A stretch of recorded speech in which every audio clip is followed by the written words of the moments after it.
રાજકોટથી 1 કરોડની રદ થયેલ 1000 અને 500 ની ચલણી નોટ ઝડપાઈ છે। કિસાનપરા ચોકમાંથી આ જૂની ચલણી નોટો ઝડપાઈ છે।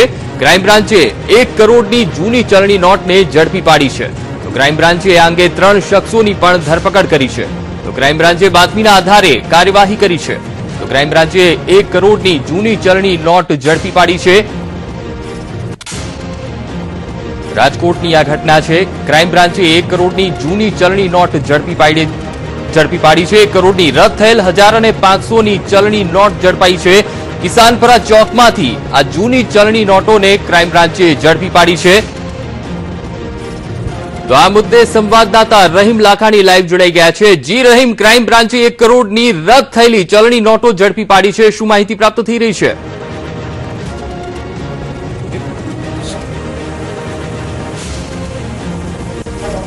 जी अंकुर, जे रीतना बात करवामां तो राजकोट क्राइम ब्रांच ने बातमीना आधारे आ 3 शख्सोने झड़पी पाडवामां छे। भावनगरना 3 शख्सो छे, तो हूँ तमने नोटो देखाडीश। अत्यारे क्राइम ब्रांच द्वारा जे नोटो झड़पी पाडवामां छे तेमां 1000 અને 500 ની नोटो छे, जेमां भावनगरना जे शख्स छे अशफाक रफीक शेख जे भावनगरना छे, मुस्तफा सैयद ते पण भावनगरना छे અને मोहम्मद जाहिद सुरेख दसाडिया आ 3 शख्सोनी अत्यारे धरपकड़ करवामां आवी छे। जे बात करवामां नोटोनुं तो 7900 ની જે 500 ની નોટ છે અને 4200 જેટલી નોટો તે 1000 ની નોટો છે। આમ ક્રાઇમ બ્રાન્ચે જે નોટો ઝડપી પાડવામાં છે 120B મુજબ હાલ તમામની અટક કરવામાં આવી છે, કારણ કે જે રીતના વાત કરવામાં આવે નોટો છે તે રદ થયેલી છે તેને હાલ ક્રાઇમ બ્રાન્ચે ઝડપી પાડવામાં છે અને આગળની કાર્યવાહી પણ શરૂ કરી દીધી છે। આપણે અધિકારી છે જે સોનારા સાહેબ છે તેમની સાથે વાત કરીશું।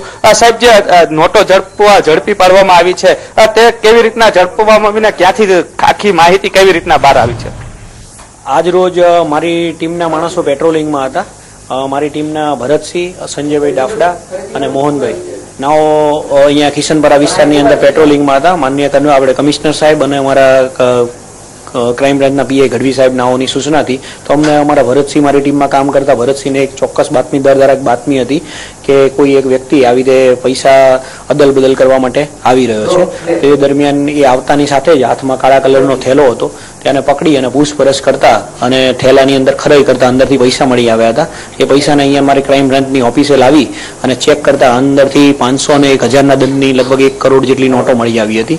વધુ પૂછપરછ કરતા અમે પૂછ્યું હતું એને કે આ નોટો તમે શેના માટે લાયા હતા, તો એ લોકો કમિશન એજન્ટ જેવું કામ કરતા હતા। 1 કરોડની સામે 30 લાખ રૂપિયા એમને 2000 ની નોટો આપવાના હતા અને આ લોકો કેરિયરનું કામ કરે છે। આ પૈસા ભાવનગરની કોઈ પાર્ટીના છે। હજુ કોના પૈસા છે, કોને અહીંયા આપવા આવવાના હતા એ હજુ પાકી માહિતી આપણે મળી નથી। આગળની કાર્યવાહી ચાલુ છે।